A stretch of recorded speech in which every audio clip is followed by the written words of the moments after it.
Hola, bienvenidos al canal de Dani Fernández. En este vídeo vamos a ver cómo hemos llegado a la situación económica actual.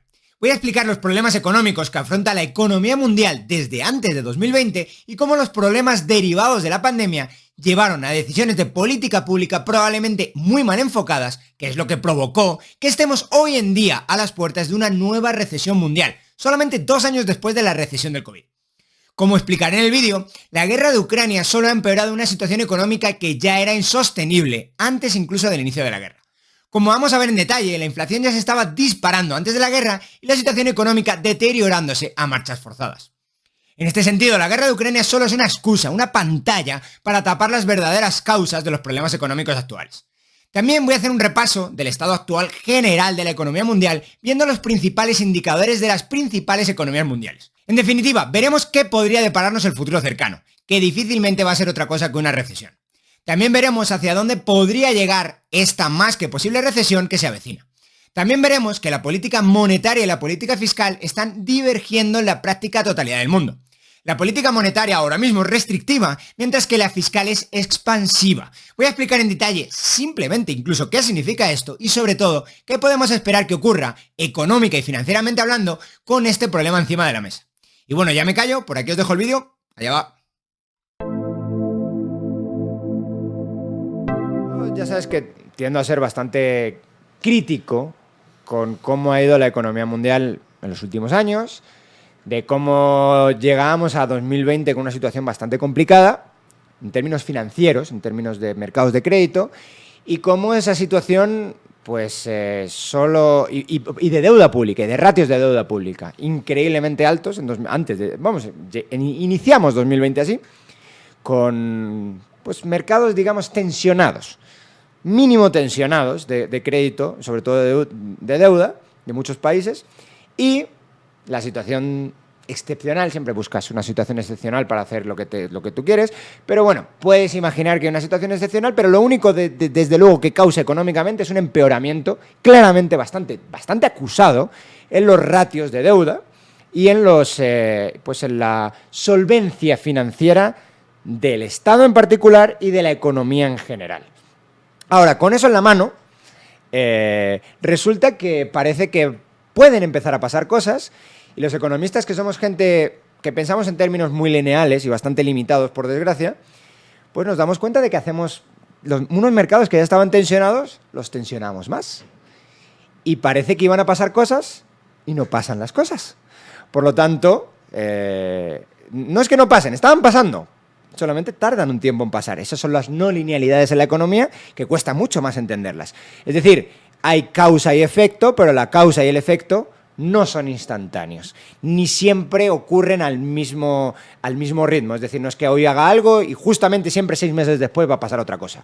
A veces va a pasar la cosa. A veces pasa 6 meses, a veces pasa un año y va a depender de muchas otras variables que están constantemente interaccionando entre sí.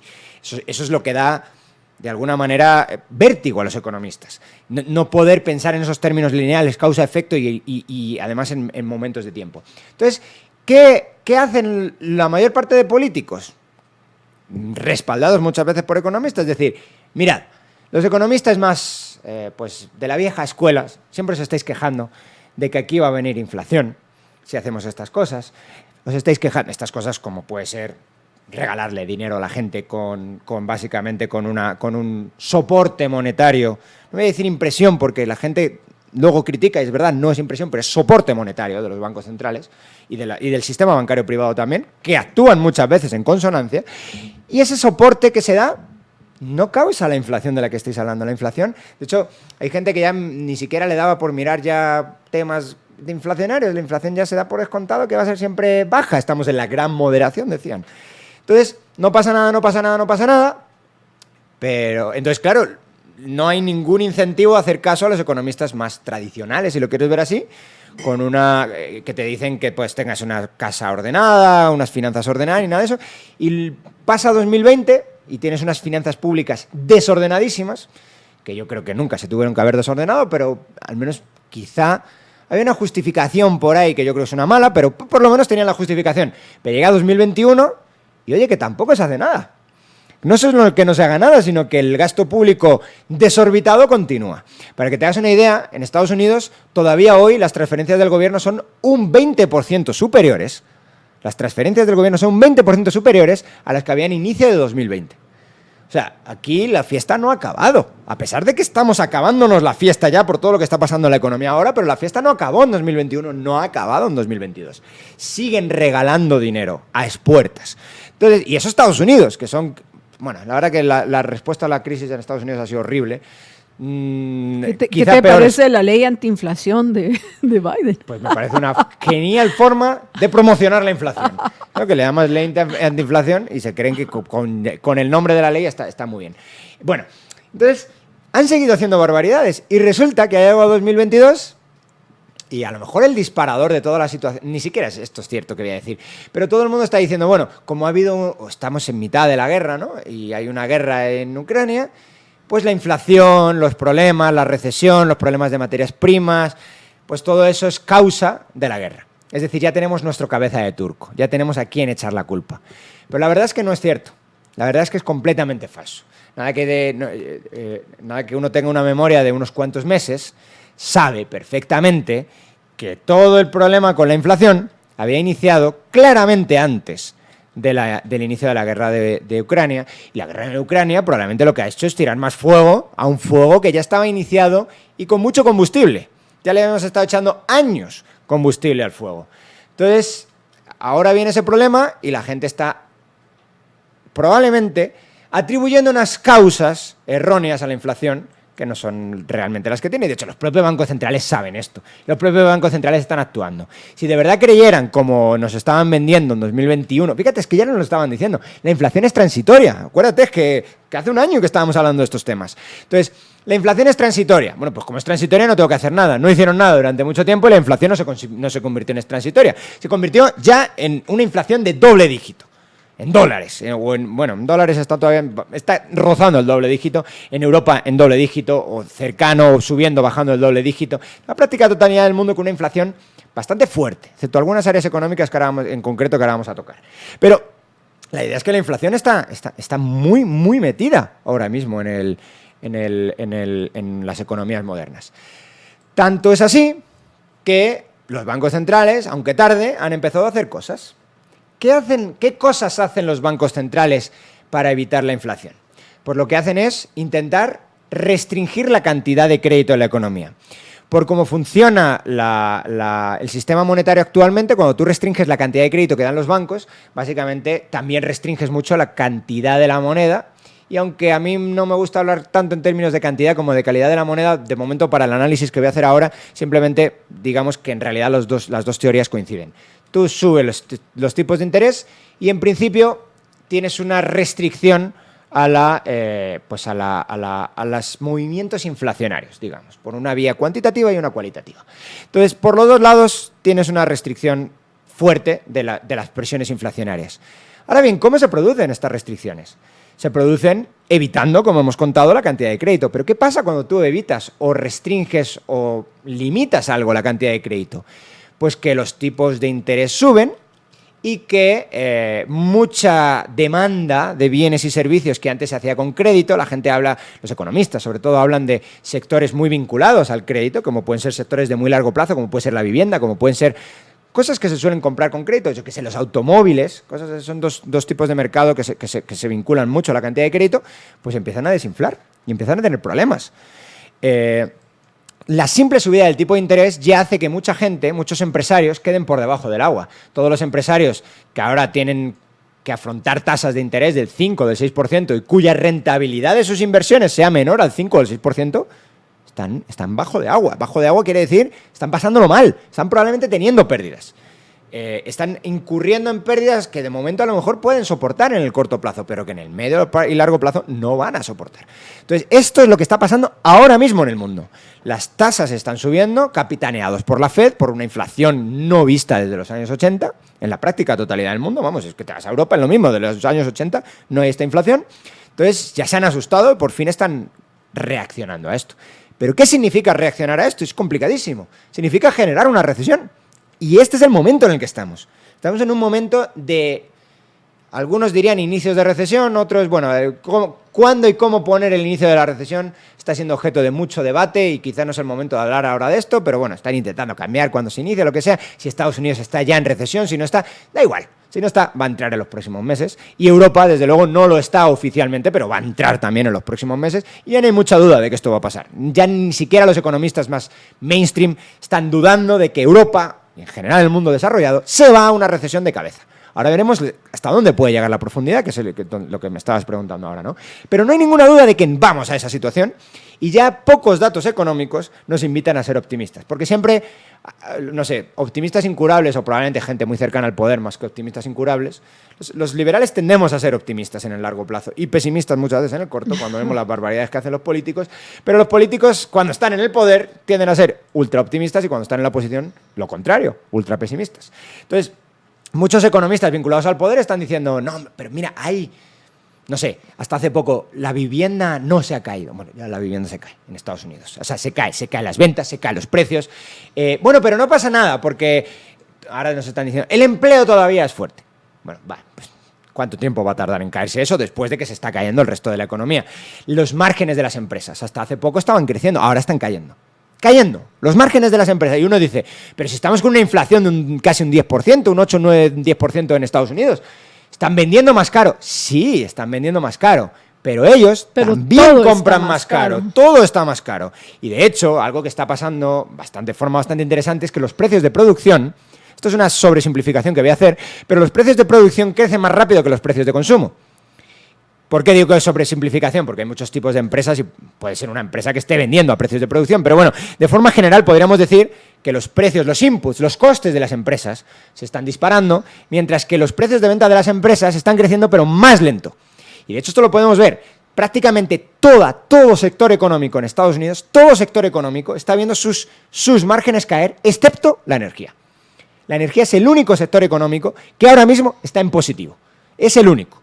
En positivo quiere decir, bueno, muchos están en positivo, pero quiero decir, están en positivo el margen. Hay márgenes que se están estrechando. Márgenes estrechando son empresas que al menos marginalmente, algunas, las menos eficientes, las menos productivas, salen del mercado. Si salen del mercado es la definición perfecta casi de una recesión. Es gente disminuyendo actividad económica. Es que eso es básicamente la definición de una casi canónica de una recesión. Entonces, esa es la situación donde está el mundo ahora y de dónde venimos y por qué venimos de ese mundo. ¿Por qué la Fed hace esto? La gente dice, pues que la Fed quiere no sé, quebrar empresas. ¿Quiere quebrar empresas? ¿Son mala gente o qué pasa? No es eso. Es que la Fed la Fed en general los bancos centrales tienen en principio, luego estamos con dobles mandatos o lo que sea, pero bueno, en principio los bancos centrales existen para cuidar el valor de la moneda. Oye, pues es una vergüenza nacional, una vergüenza internacional, que no seas capaz de hacerlo. De forma medianamente, porque un 2% de inflación sigue siendo algo que, bajo mi punto de vista, y desde mi visión teórica de cómo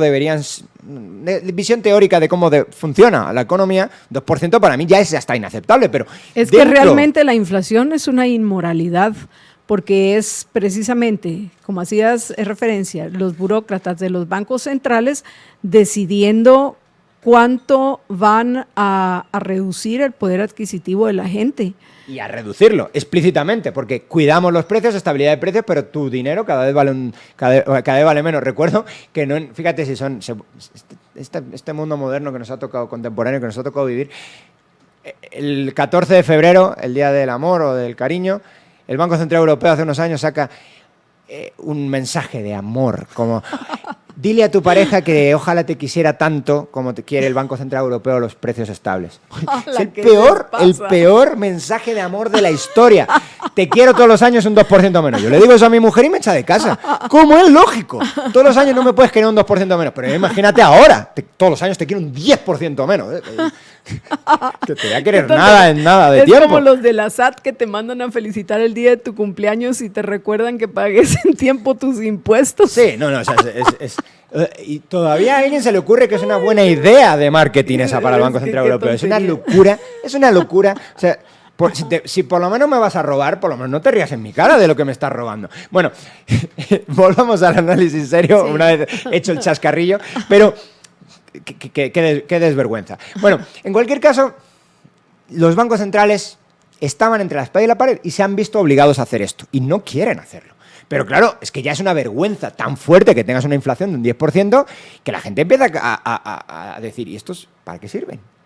Y tienen un peligro gravísimo, porque tendemos a pensar que los bancos centrales son todopoderosos y por alguna razón, bueno, porque pagan salarios muy altos y básicamente encima atraen talento, que es un problema ese, ¿no? Las mejores mentes están destinadas a cómo destruir la sociedad en vez de cómo crear cosas en la sociedad. Entonces, lo que me hace cuestionar eso, las mejores mentes. Bueno, gente muy inteligente termina ahí y probablemente termina dentro de un mundo en el que además, como se saben inteligentes, se creen que son más inteligentes de lo que realmente son, que es que pueden organizar una sociedad desde arriba ellos solos. Pues la teoría de la imposibilidad del socialismo... Podríamos tener una discusión de otro ámbito, porque yo no los considero los más inteligentes, sino los que más se acomodan al discurso y los que memorizan, son los que memorizan las fórmulas. La forma de hacer los exámenes de entrada el que mejor memoriza qué es lo que quieren que diga, qué es la nueva economía, entre comillas. Me leo todos los libros, saco 100 en mis clases en Harvard.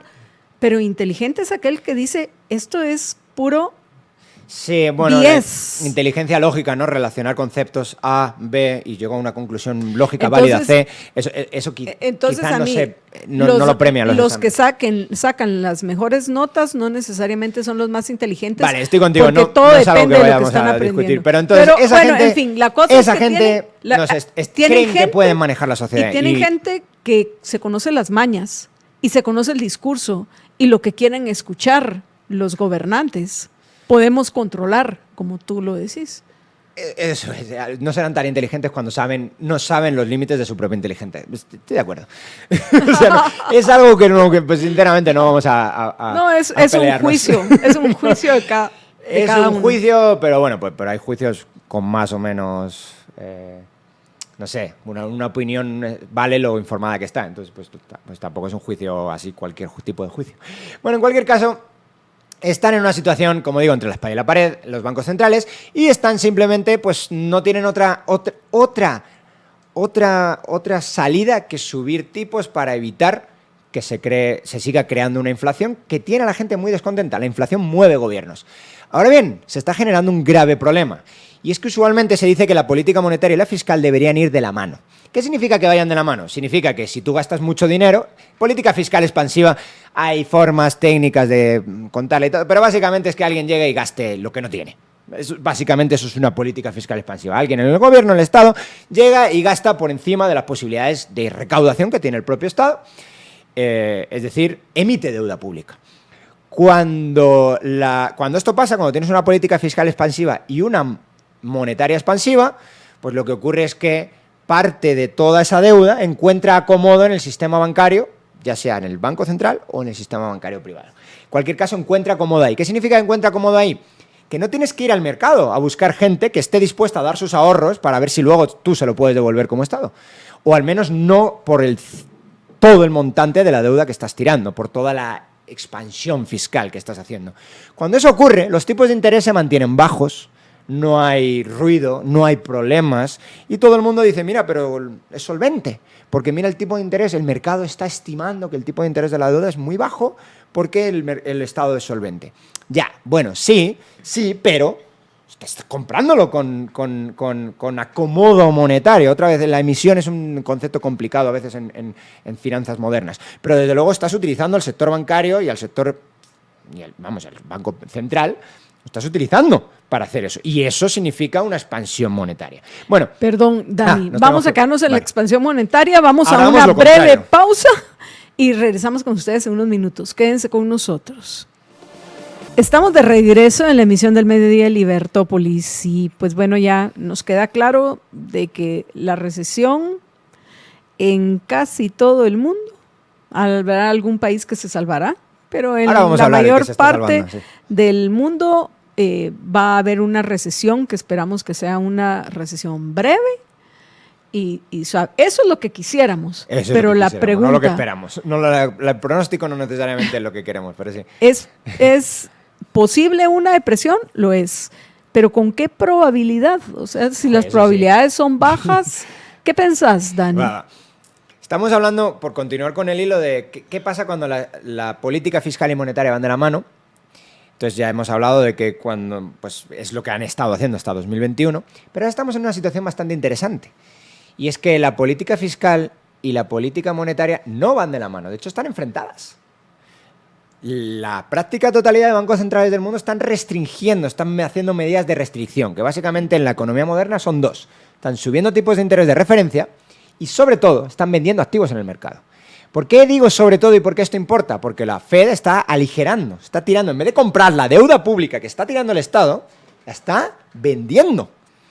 Es decir, está tirando, esto es importante para cómo se determinan los tipos de interés y para saber por qué están subiendo tanto los tipos de interés. Pero la venden para recuperar parte de todo lo que imprimieron. Es un poco la idea. Lo que están haciendo es hacer política monetaria contractiva. Y una política monetaria contractiva es donde antes expandí balance, ahora lo restringo. Restringirlo significa que tengo que vender cosas para restringir la parte del pasivo, que son los pasivos monetarios. Entonces, están vendiendo activos. Están tirando cantidades que, si bien no tienen que ver como... La compra y la venta no son simétricas, no están tirando tan a la velocidad que estaban comprando antes, pero están vendiendo. Y esto es importante porque antes, lo que hablábamos antes es que parte de la deuda pública, del exceso de gasto público, encontraba acomodo en el sistema financiero. Ahora estamos en una situación muy interesante porque se sigue tirando deuda pública a niveles muy fuertes, pero ahora ya no solamente es que parte encuentre acomodo, sino en todo lo contrario. El acomodo que antes había encontrado en el sector bancario, ahora es un desacomodo, es decir, están vendiendo el sector bancario. Es decir, hay dos agentes tirando deuda pública a la economía. El Estado endeudándose más y el Banco Central tirando la deuda anterior que habían comprado de los Estados. Esto es especialmente complicadísimo, porque está haciendo que los tipos de interés estén subiendo rapidísimo, con pocos precedentes en la historia. Esto es peligrosísimo, porque el tipo de interés se está disparando. Y, esto es también importante, los políticos en su infinita irresponsabilidad siguen endeudándose. Porque curiosamente ahora lo que deberían estar haciendo es entender qué está pasando en el mundo, entender que la principal razón por la que estaba ocurriendo inflación es suya, su política monetaria y fiscal, que iban de la mano, y ahora la política monetaria se les está dando la vuelta. Ellos deberían dar la vuelta a la política fiscal para evitar que los tipos de interés sigan subiendo. Es decir, toda la deuda que está tirando ahora el Banco Central al mercado, ellos deberían pagarla, deberían dejar mínimo dejar de endeudarse y probablemente hacer política contractiva, que es básicamente pagar la deuda anterior. Es el momento de hacer esto. Eso es especialmente complicado porque genera recesión en la economía, sí, sin ninguna duda, pero es que no te queda otra. Son los resultados de la resaca, son los resultados de habértelo pasado muy bien el año pasado, y hace 2 años, y hace 3, y hace 5, y hace 10. Pues ahora toca la resaca. Claro, eso no está pasando. Y que no esté pasando, ¿qué es lo que significa? Que quizá lo que estamos haciendo es seguir emborrachándonos. Oye, que tengo una resaca que no veas, dale, sigue bebiendo. Ese sigue bebiendo es, tu cuerpo te está diciendo ya no. Y tú estás diciendo, sí, sigo bebiendo, en algún momento eso implosiona. Entonces, quizá es peor lo que estás haciendo ahora. Estás tirando deuda pública al mercado por 2 lados, el tipo de interés se está disparando y estás probablemente poniendo en una situación de insolvencia o potencial insolvencia al Estado.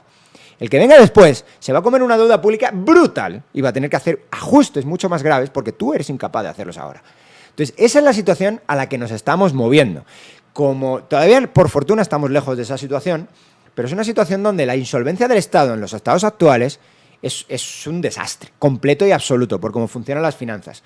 Esto, básicamente, quitando ejemplos muy, muy concretos de empresas internacionales muy grandes, en general en finanzas tú no puedes poner una calificación crediticia mejor a ninguna empresa dentro del Estado que al propio Estado. Por lo tanto, si un Estado pierde calificación crediticia, la pierden todas y cada una de las empresas. Y eso significa costes de financiamiento todavía más crecientes. Esto pasó cuando Estados Unidos, o por España también, por ejemplo, perdieron la AAA en 2012, 13, me lo estoy inventando en el año, pero por ahí lo perdieron, generaron un problema gravísimo a las industrias y a las empresas de su propio país, porque automáticamente todos los costes de financiación se fueron para arriba. Se van los costes de financiación para arriba, más gente, como hemos hablado antes, más gente que tiene rentabilidades de 7%, ahora tu coste de financiamiento es del 8, del 9, del 10%, estás quebrado, estás operando en una empresa quebrada. Y más empresas pueden caer bajo este problema si es que esta situación se sigue agravando en el tiempo. Entonces esta es la situación complicadita que tenemos ahora mismo encima de la mesa. Entonces tenemos una recesión ya aquí. O sea, que estés o no estés técnicamente en recesión es un tema de definición. Pero lo que tenemos desde luego ya es una economía que se está moviendo a fases aceleradas a situaciones recesionarias. Básicamente en un montón de mercados. Da igual, si miras el hipotecario y poquísimas cosas nos hacen ser optimistas. De hecho, a lo que se estaban agarrando muchos economistas excesivamente optimistas vinculados al poder es que los PMIs, que son índices de gestión de compra, estaban todavía positivos en muchas economías. ¿Qué significa positivo? Los índices de gestión de compra es algo muy sencillo. Se le pregunta, ni siquiera al CEO de las empresas, se le preguntan a los que hacen compras en las empresas, a los gestores de compras, pues se llama índice de gestor de compras, ¿hiciste más compras o menos compras que el mes pasado? O depende cuando hagas la encuesta, o que la semana pasada, o que lo que sea. Usualmente es mes. Si muchos te dicen que sí, dices que esa es una situación que al menos a corto plazo va a ser expansiva en la economía. Y si muchos te dicen no estoy haciendo menos compras que la semana pasada o que el mes pasado, eso es una situación que anticipa recesión al menos a corto plazo en la economía. Es un indicador no muy adelantado, pero adelantado de actividad económica. ¿A qué se refiere con adelantado? Los datos de PIB nos llegan tarde. Cuando queremos saber si estamos en una recesión, ya estamos en mitad de la recesión. Cuando llega el dato de PIB... O saliendo de la recesión cuando te la confirman. O eso, cuando te quieren confirmar. Es una recesión rápida. Muchas veces no son rápidas. Pero sí, entonces estos datos ya nos indican que básicamente las principales economías del mundo, todas están en movimiento recesionario. El único gran pero es India. Es una economía muy manufacturera, entonces lo único que nos hace ser algo optimistas. India tiene expansión económica fuerte, son los únicos. El resto todos mal. Y China medio, que también cayendo, pero todavía en positivo. Y que China tiene un burbujón inmobiliario. No, bueno, aparte de eso. Pero yo diría que los datos en China, si no confías en los datos que te dan en Estados Unidos, en Guatemala o en Europa, ¿te imaginas en China? Menos. Pero, Dani, tenemos que terminar. Nuevamente vale. Nos vamos a quedar a medias. 2 minutos. Pero yo 1 minuto y medio. Solo quería mencionarlo rápidamente y lo podemos dejar para la próxima vez que vengas, que puede ser dentro de 8 días. Pero esto es increíble, tan cercano a nosotros en muchas razones, como es Argentina, que subieron el jueves pasado subieron la tasa 550 puntos básicos y la llevaron al 75% la tasa de interés en Argentina. Es que la inflación está en el 73 o algo así. En Argentina, sí. 75% la tasa de interés y de un solo subieron 550 puntos básicos. Claro, es que nadie quiere pesos, entonces quieren ver cómo generan demanda de pesos, pero eso no vale para nada. Los pobres argentinos, monetariamente es un desastre, la verdad que es la recesión eterna. Y un medio minuto, te prometo que va a ser medio minuto. Sí, medio minuto. Sobre la profundidad de la recesión. Si estamos en una o estamos en las puertas de una depresión. La verdad que nadie lo sabe, yo tampoco me aventuro a hacer demasiadas estimaciones, pero sí voy a poner un comentario optimista. Usualmente siempre pongo comentarios en exceso pesimistas. Voy a intentar poner un optimista ahora. En general, desde el 2008, la mayor parte de sector privado de las economías desarrolladas, sector privado, no el público, el privado, tiene ratios financieros mucho, mucho mejores que los que había antes del 2008. Es decir, han mejorado tanto empresas como personas, han devuelto deuda. Es decir, no han hecho todas las barbaridades que han hecho los estados. Los estados pueden arrastrar hacia abajo la economía, pero por fortuna el sector privado financieramente está mucho más sano. Es decir, han limpiado basura de los balances, están en una situación mucho más saneada que antes.